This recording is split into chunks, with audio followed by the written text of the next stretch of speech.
Shabbat Shalom, people.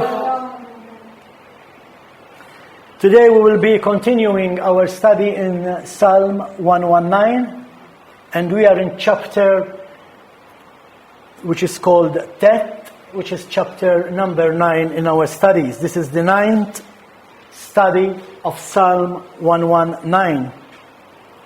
Very interesting, one of the symbols that the letter Teth is referred to is a circle with a cross in it, like something of a multiple choice. Like it is telling us, listen guys, this is a choice. You either choose to follow the law of God or you don't. Either you choose to follow Yeshua Messiah, who is the living Torah, or you don't.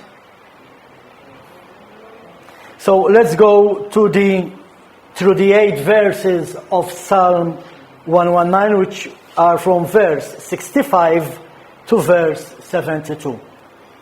You do good to your servant Adonai, according to your word. Teach me good sense and knowledge, for I trusted in your commandments. Before I was afflicted, I went astray, but now I keep your word. You are good and keep doing good. Teach me your decrees. Though the proud smeared a lie on me, with all my heart I keep your precepts. Their minds are insensible, but your Torah is my delight. It is good for me that I was afflicted, so that I may learn your decrees. The Torah from your mouth is better to me than of gold and silver pieces. So, the theme, once again, in these 8 verses is the goodness of God drives us to His word through affliction. Now, many of you know my testimony, how I came to the Lord. I will not go through it, but in a nutshell, yes, I did find God when I was going through affliction, when I was depressed, when I was sad and feeling lonely, having everything in this world around me, lacking nothing in this world. But I was being afflicted. I was going through a depression. So I can relate to what the psalmist is saying. Through the affliction, we find God.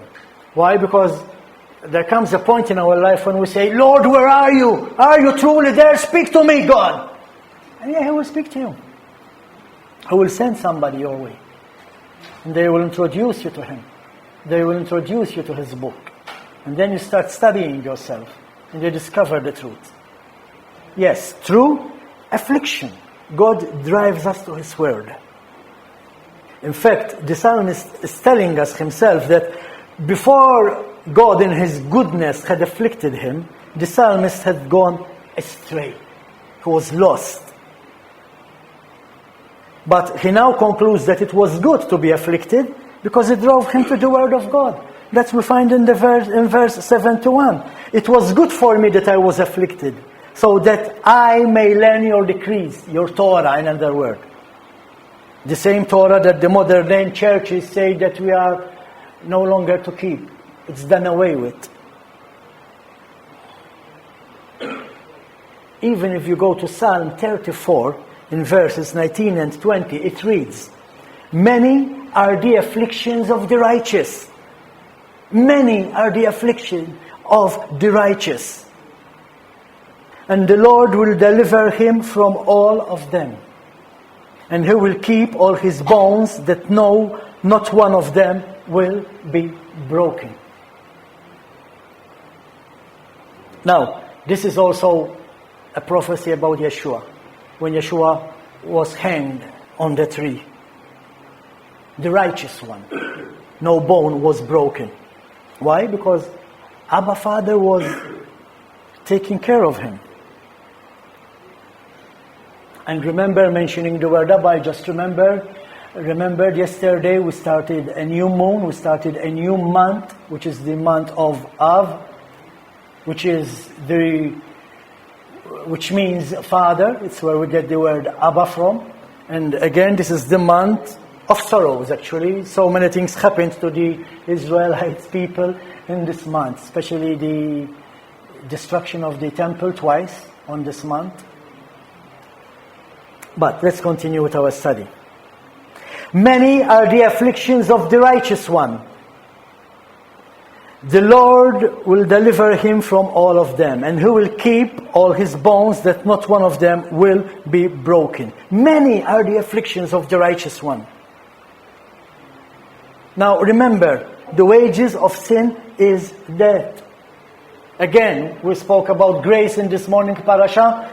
Again, we find grace here. We should all be dead by now because of our transgressions, because of all our sins. We worshipped so many false gods for so many long years. But through His grace, you are still here. And remember, we are here because He called us.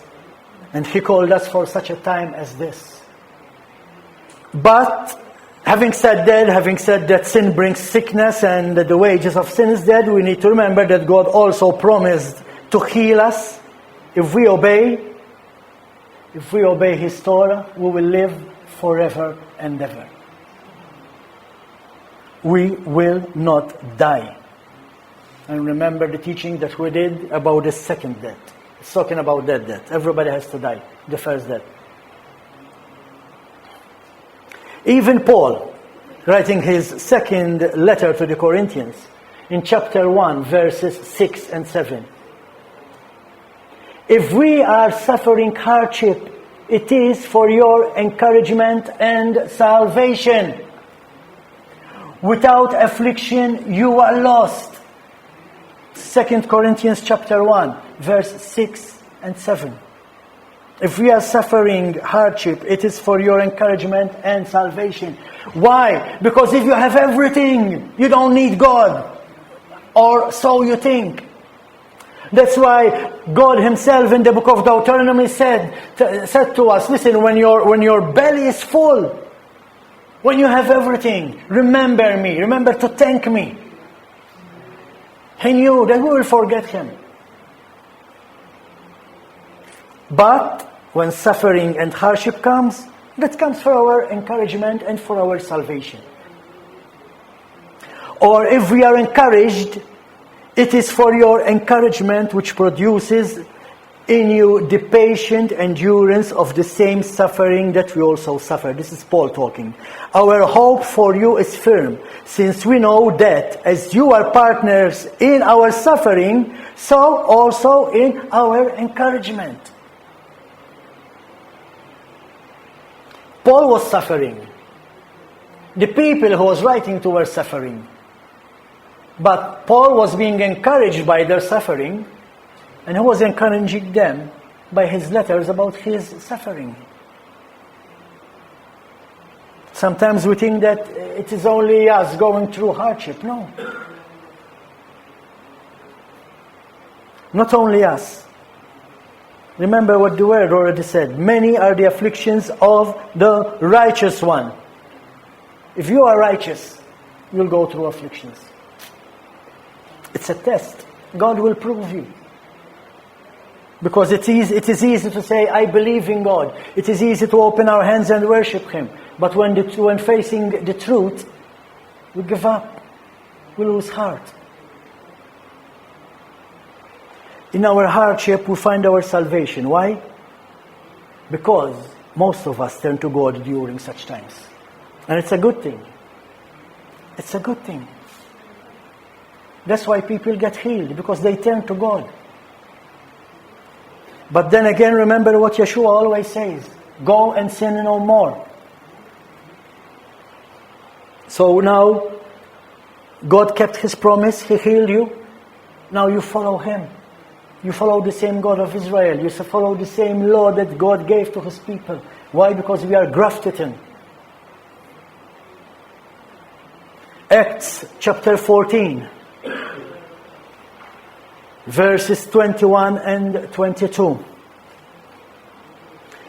After preaching the good news in Derbe and making many disciples, Paul and Barnabas returned to Lystra, Iconium, and Antioch of Pisidia, where they strengthened the believers. They encouraged them to continue in the faith, reminding them that we must suffer many hardships to enter the kingdom of God.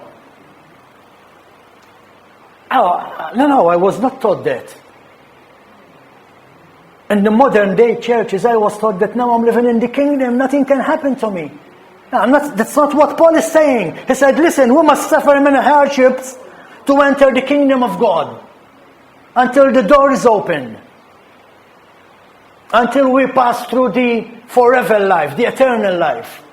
That's what it is saying. This is 2 Corinthians chapter 4, 17 and 18. This is our hope as written in 2 Corinthians 4, 17, 18. For our light affliction, which is but for a moment. You see, you might endure affliction all your life. You might born with a condition, disabled, handicapped, diabetic, blood pressure, I know. You might be born that way, and you live an 80-year life. What is Paul saying? For our light affliction, which is but for a moment. Why is Paul saying that? I mean, what is eternity compared to 80 years on this earth?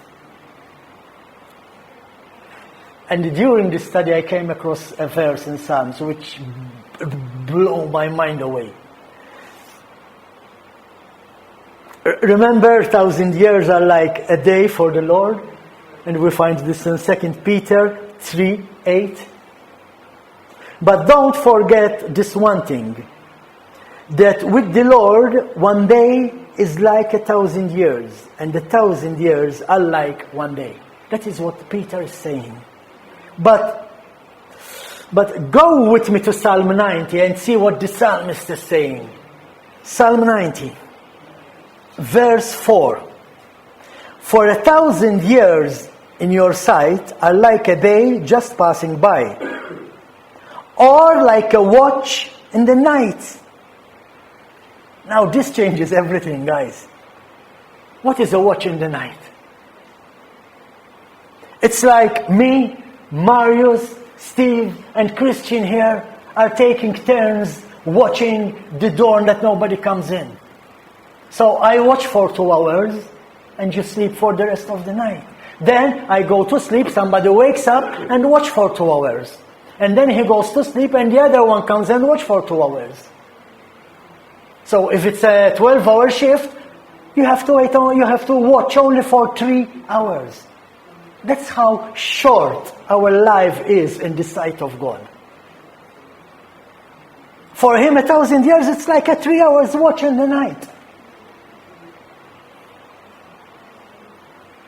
And there we go, people are lost because they keep asking, oh, where is God? I don't believe in him. I'm sick, look what happened to me. This is not my fault. Wow. It's only for 3 hours. But regardless of the reasons you are going through adversity, be strong and patient, because the Lord will help you. Again, this chapter, like all of Psalm 119, is about faith. It's all about faith and the promises of God. God will see us through. God will see us through. I know people, and even you know people, if I mention them to you, that by now they should be dead because of their condition in their body. But they are alive. Why? Because God took care of them. I know one in particular, when he did a liver, and he kept waiting for this liver for a long time, very, very, very long time, until a donor was found. He is still alive today.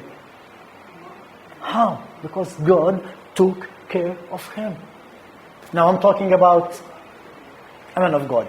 I'm not talking about John or Charles or Jimmy. I'm talking about a man of God. The goodness of God is mentioned 5 times in today's study, in today's 8 verses. And we can divide the teaching today into 2 sections. The lesson of God's goodness learned. The psalmist, he learned the goodness of God. This we find in verses 65 and 66. And the lesson of God's goodness taught. And this we find in verses 67 to 72. So let's start with the lesson of God's goodness learned. Verses 65-66. You do good to your servant, Adonai, according to your word. Teach me good sense and knowledge, for I trusted in your commandments. Now, you do good to your servant Adonai. He is saying, you do good because you keep your promises. Now, promises can work both ways. You live a sinful life, you sin and you die. But you do good, God, because you are righteous. God does not look at the faces of people. You sin, you die. But you do good, Lord, because you are righteous. On the other hand, you do good to your servant because according to your word, I am healed. Remember that the word servant tells us that the psalmist is a servant of God. Therefore, God is keeping his promises with him.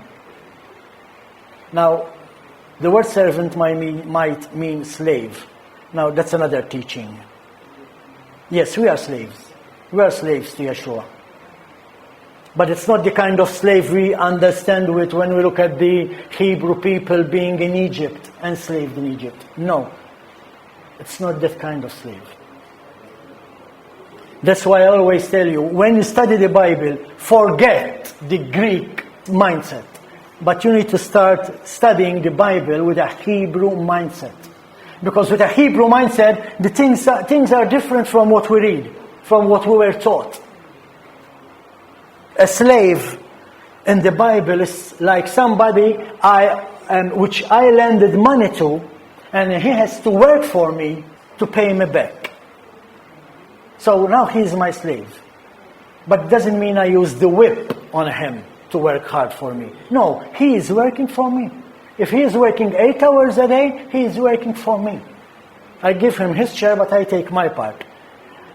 But the word of God doesn't not stop there. It says that on the 7th year, I have to let him go. But he is my servant. That's what the psalmist is referring to when he's saying a servant. I am a servant. I am your servant. I work for you. I obey you. I follow you. In these 8 verses, we read about goodness and we read about affliction. We have to keep in mind that they relate to one another. Even though goodness is something different from affliction, but they relate to one another. How? Affliction is truly a blessing of God because it drives us to the Word of God. And nothing is better than this. In our affliction, we find the goodness of God. That's how they are related to one another. And we notice that in these verses, the psalmist is reviewing his life, and in all the things that have befallen him, he sees the good hand of God. How many times we look back, we sit back, we remember what we've been through, and we say, wow, that was God on that day. And even the day before yesterday, I was driving, my wife was with me, and we had 2 other people, and all of a sudden somebody decided to just come out from nowhere with his car, and I had to brake. If I did not brake, I would have hit him and God knows what. But wow, I see God's hand in that accident. I mean, he stopped me just in time. Also, we see the maturity of the psalmist. When we get to know that, wow, that was God, it shows matureness. Otherwise, if we do not acknowledge God in what's happening in our life, we think that it's all by ourselves. How come we get a promotion after a promotion after a promotion at work? It's God's work. It's not by our might, it's not through our power. How is it possible that I have a pillow where to sleep, I have my table full of food? It's the power of God. He is there. It's His job, not mine. Maturity, not asking why. Not asking, where are you, God? But through our faith in Yeshua Messiah, we know that God is working in us for our salvation.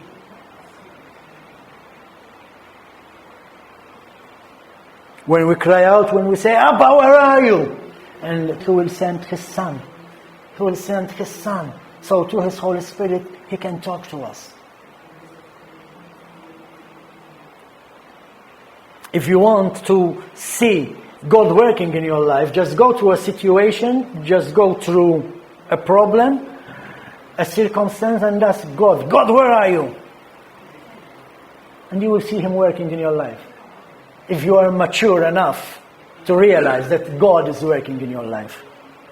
You know how many times I've asked these questions? I was about 20 years old when I said, Lord, where are you? And He showed me where He was. But still, I was 20 years old. I wanted to enjoy the life. I wanted to enjoy the world. But then again, after 20-something years, I said, Lord, where are you? And He again said the same words that He said when I was 20. This time I was mature enough to say, wow, this is God. And here I am today. The ability to see the hand of God in every event in one's life is the consistent viewpoint of a mature Christian. A mature Christian sees God in everything in his life.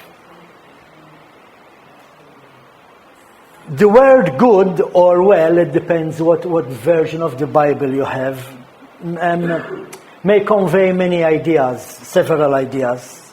It may mean good in the sense of God's management of life events that make them beneficial to us. God is so good that He is managing our life, that when something happens, it happens for the good of us. As we said, even through affliction. Why? Because we can come to salvation through the affliction.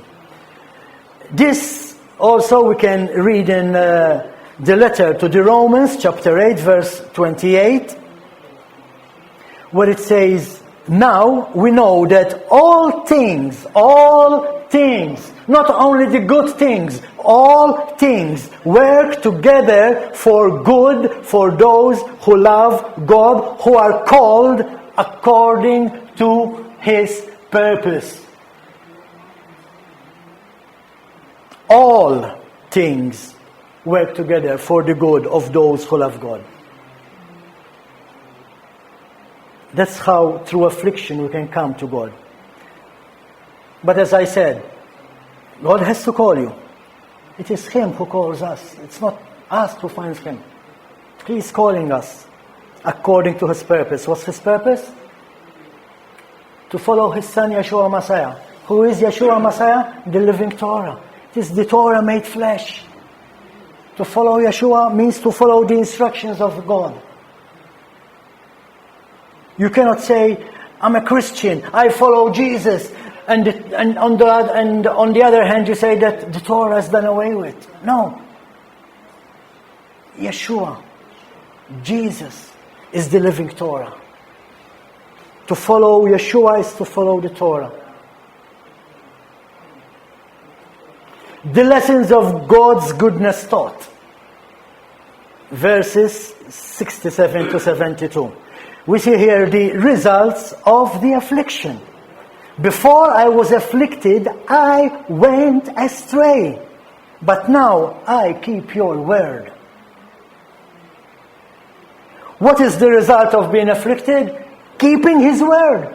You discover God, His goodness, His promises. Like I always say, how do you get to know about God's promises? By reading the Bible, by reading the book, by reading the Torah. His promises are found in the Torah. We will be mentioning chapter 28 of the book of Deuteronomy. You will know what the blessings are. But you don't get to know the promises if you do not read the Word of God. Verse 68, you are good and keep doing good. Teach me your decrees. You see, God is good and keeps doing good. Nothing wrong can come from God. Even when something wrong happens to you, God is good. He will use it for Him to get closer to Him. In fact, verse 67 shows us the goodness of God in the past. While I was afflicted, when I was astray, when I was away from you, you are still good. Like we can all relate to it. We were all lost. We were worshipping false gods. We were following man-made religion. But wow, God is good. He took care of us in the past. Then we go to verse 68 and we see the goodness in the present. So in verse 67, God is behind me. He's taking care of my back. Now in verse 68, God is before me, which means I am following God, the God of Israel, the same God which said, one God, one people, one law. Again, here we see the grace of God working in our lives, even when we thought we can do it on our own, our way. When I remember my past, when I think about my past, I say, wow, God was looking over me. God was taking care of me. Nothing can change His plan. Only you can refuse His plan. Also, we see another saying which the psalmist is saying, and we already studied it in previous teachings of the psalm. Before God brought affliction His way, He went astray. This we already talked about it in our previous teachings. And for those of you who are listening to this talk on the internet, you can find the previous teachings in the same file on YouTube, which is called Psalm 119. What does it mean to be afflicted? What does it mean to afflict? It means to bend over. The Egyptians afflicted the Hebrew people. How? They whipped them to obey. For the Egyptians, this was good. By whipping the Hebrew people, they kept them in obedience to their commandments. So here we can see that through his affliction, the psalmist was being disciplined by God. When you are going through your worst moments, God is disciplining you. If you can see God in your circumstance, He is using that circumstance to get closer to Him. The letter to the Hebrew tells us of the benefits discipline can bring to us and warn of the possibility of a root of bitterness that a wrong attitude can bring. What is a wrong attitude? Blaming God for the situation you are going through. That's root of bitterness. And it's all found in the book of Hebrews, in the letter to the Hebrews. Chapter 12, verse 5. Look what the author of the letter to the Hebrews is saying. Have you forgotten the warning addressed to you as sons?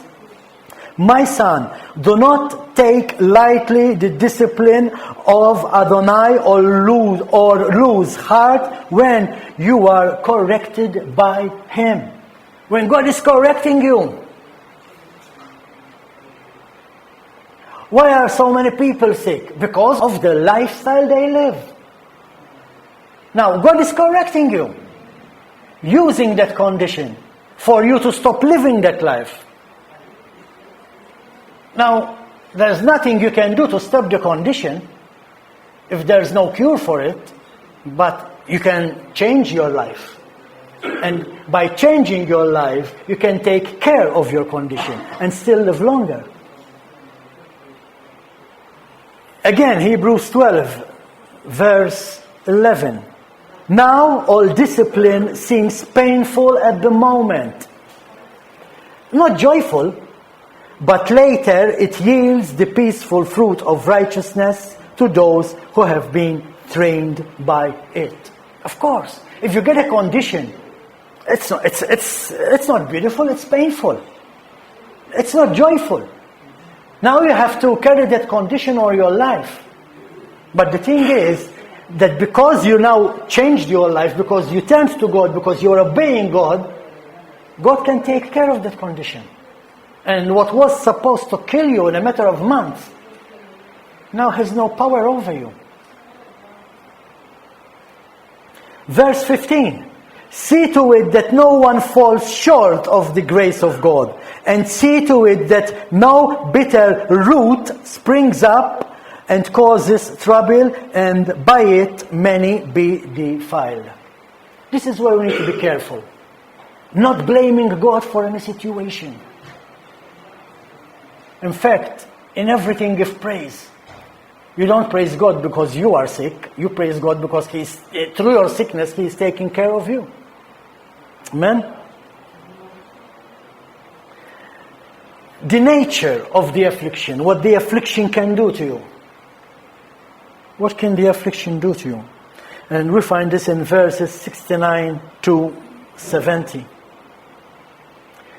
The arrogant have forged a lie against me.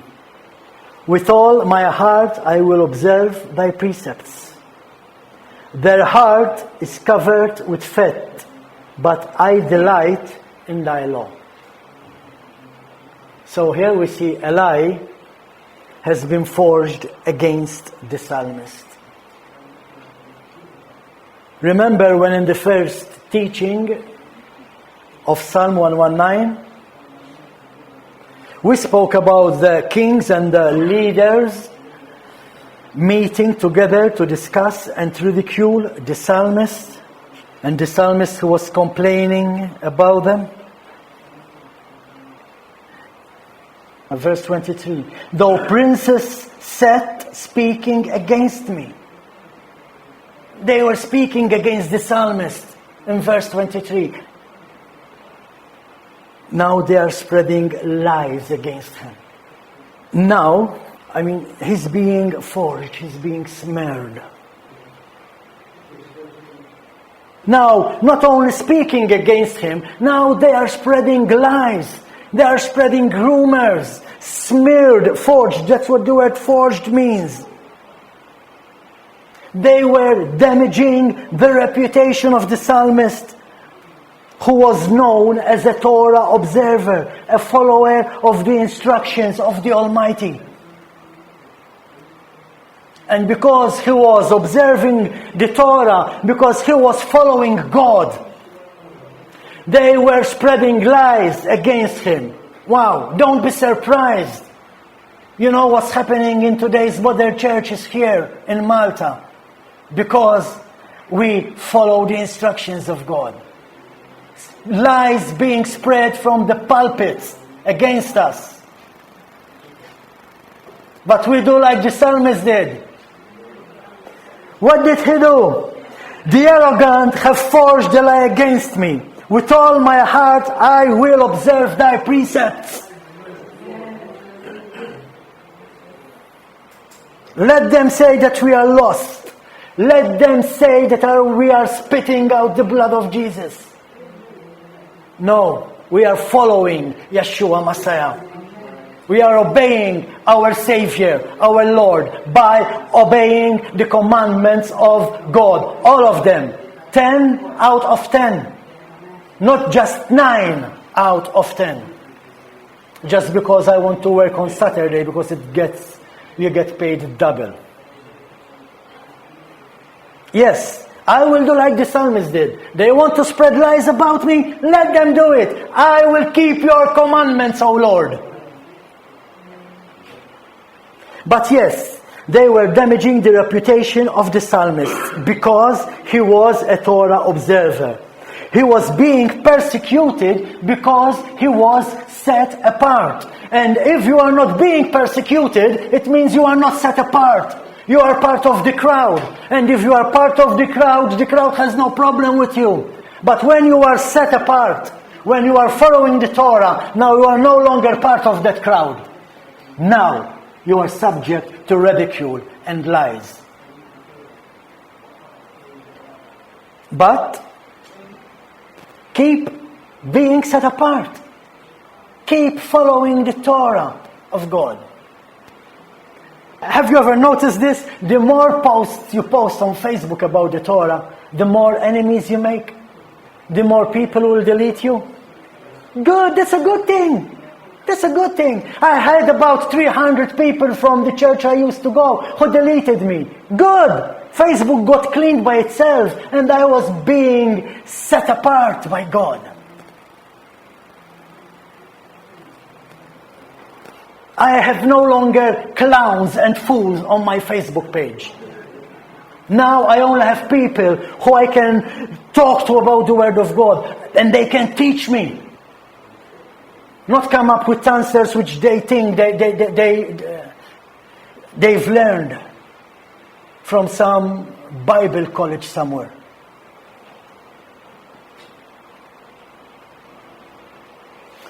They were speaking lies about him. What does the Bible has to say about lies? James, book of James, chapter 3, verse 6. Now here I will show you how deceived we were with some teachings from the modern day churches. James chapter 3 verse 6. And the tongue is a fire. The tongue is a world of evil placed among our body parts.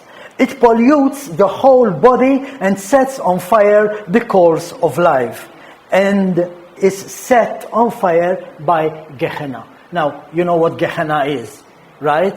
Because some verses they use the word hell. Gehenna is a place outside Jerusalem where they used to throw the dead animals and the rubbish, and like any other landfill, it gets on fire and everything is burned until it's no longer there. So, what is the disciple telling us here? What is James saying here? He is saying that using our tongues to lie, we will pollute our body. We will set our body on fire until it's no longer good for anything else. But I tell you something. Where did James come up with this idea? Whoa, don't be surprised. I know this is going to come as a shock to you, but I will say it. You know that James was a Torah observer, and he used to study the Torah, and he knew what the Proverbs say. And he knew that Proverbs chapter 18 verse 21 says, the tongue has the power of life and death, and those who love it will eat its fruit. Wow!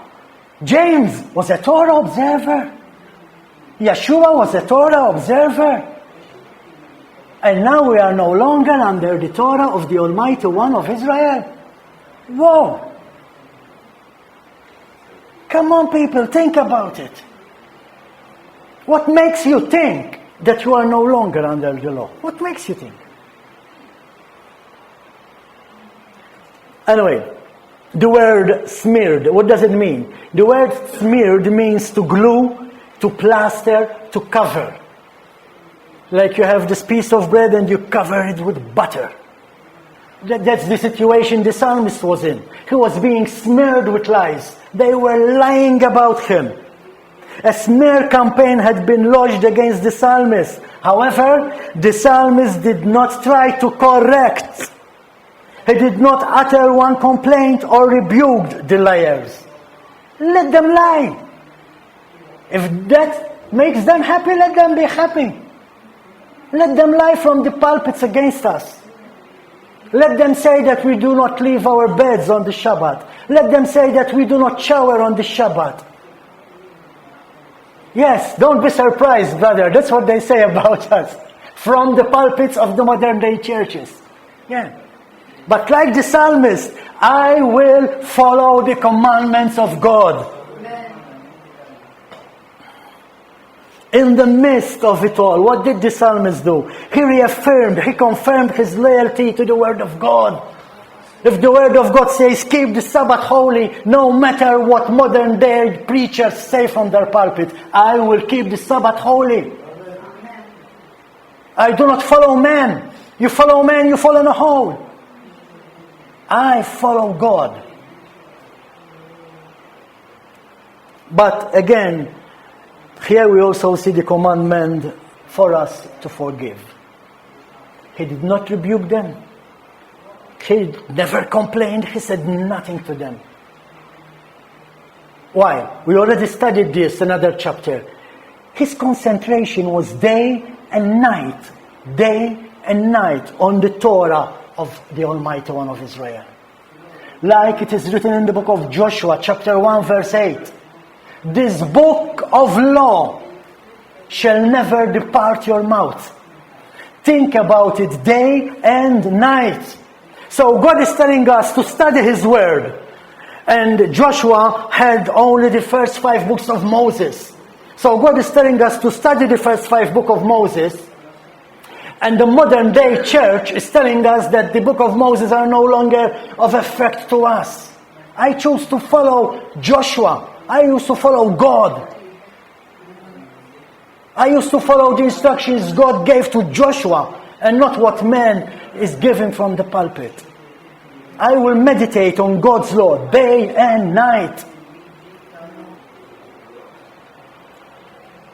That's why you need to forgive. If you do not forgive your enemy, you will be still thinking about him.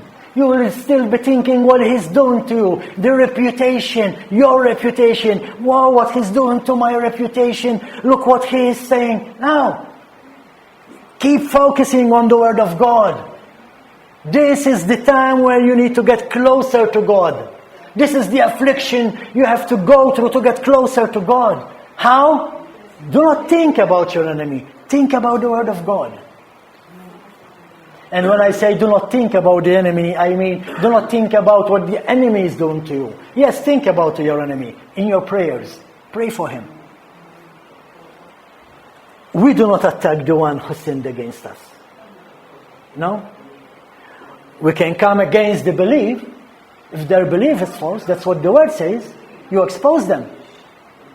If their teaching is against the Word of God, you expose them. But you do not attack the person. Because everybody is called in his own time. You can never tell when God is calling that pastor, that priest, that nun, that whoever he is. So here we see a strong contrast between the wrong done to the psalmist and his reaction to it. The damage is big. They are lying about me. He is saying, Lord, they are lying about me, but I concentrate on obeying your word. Lord, they have joy in their material things, but I delight in your word. Verse 70. I don't know what it says in Maltese. Can somebody tell me what it says in Maltese? 70, verse 70.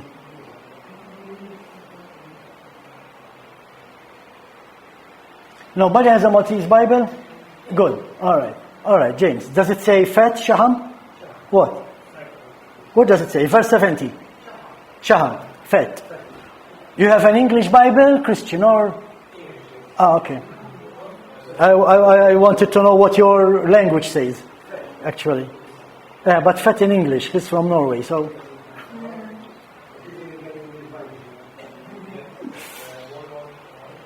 119 verse 70. Their heart has become like fat. Like fat. You know? Yes, of course. All right. Because what? Because it will become like a callus. Yes, fat. which is hardened. And it becomes solid. And then you put on your shoes and it hurts.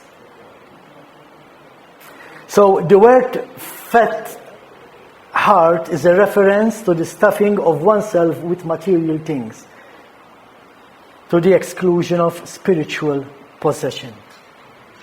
How do we know this? If we go to Psalm 73, from 3 to 7, for I was envious of the boasters when I saw the peace of the wicked, for death has no pangs for them, and their strength is firm. They are not in trouble as other men, and they are not plagued like other men. So pride is their necklace. The garment of violence covers them. Their eyes bulge from fatness. Their heart overflows with imagination. So you see, fat represents material things, worldly wealth. But even though these people have all these things, they do not have what the psalmists have. Because the psalmists have the truth. He has the word of God. The conclusion about the affliction. Verses 71 and 72.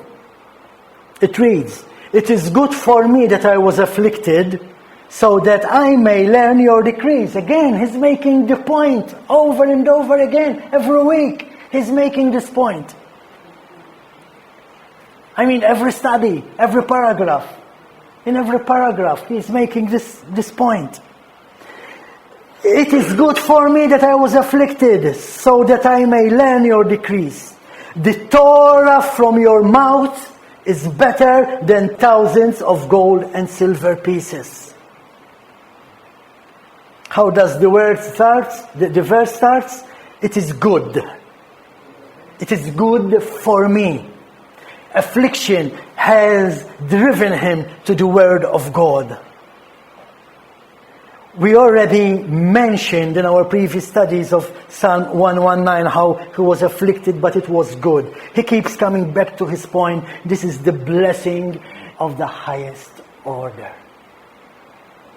To be afflicted by God is the blessing of the highest order. You know what it means? There is no better blessing than this. And this is where we come to the book of Deuteronomy, chapter 28. And I know it's a little long, it's not that long. I'm only going to read 14 lines. But I need you to see what the blessing is if we concentrate, if we choose to follow the Torah of the Almighty. Deuteronomy chapter 28 from verse 1 to 14. "Now, if you listen obediently to the voice of Adonai your God, taking care to do his commandments that I am commanding you today, Adonai your God will set you on high above all the nations of earth."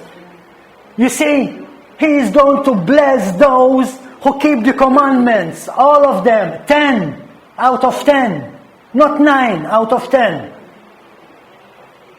Verse 2, "Then all these blessings will come upon you and overtake you if you listen to the voice of Adonai your God." Now let's see what the blessings are if you follow the Torah of the Almighty. "Blessed will you be in the city, and blessed will you be in the field." How? Because you are following the instructions of Jehovah. "Blessed will be the fruit of your womb, the produce of your soul, and the offspring of your livestock, the increase of your herds, and the young of your flock." How? If you follow the Torah of the Almighty One of Israel.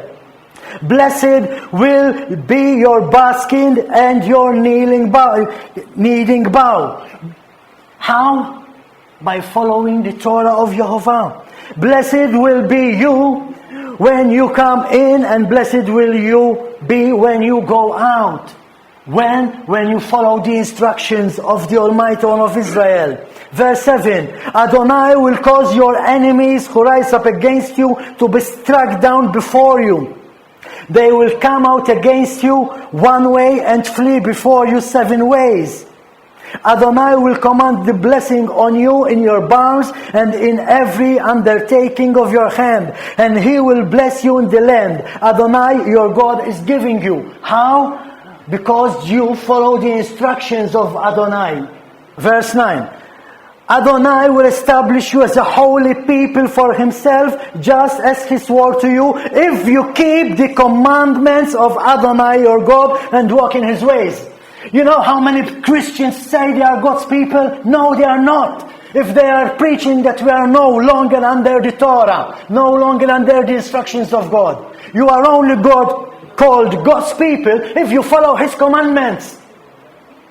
Then all the peoples of the earth will see that you are called by the name of Adonai, and they will stand in awe of you. Adonai will make you overflow in prosperity. Prosperity comes because you follow God, not because you give your tithe to your pastor. Adonai will make you overflow in prosperity, in the fruit of your womb, the offspring of your livestock, and the produce of your soul, on the land Adonai swore to your fathers to give you. Adonai will open for you His good storehouse. When you follow His instructions. Yes, I can see the surprised look on your face, because what were we taught? God will open His storehouse if you bring your 10%.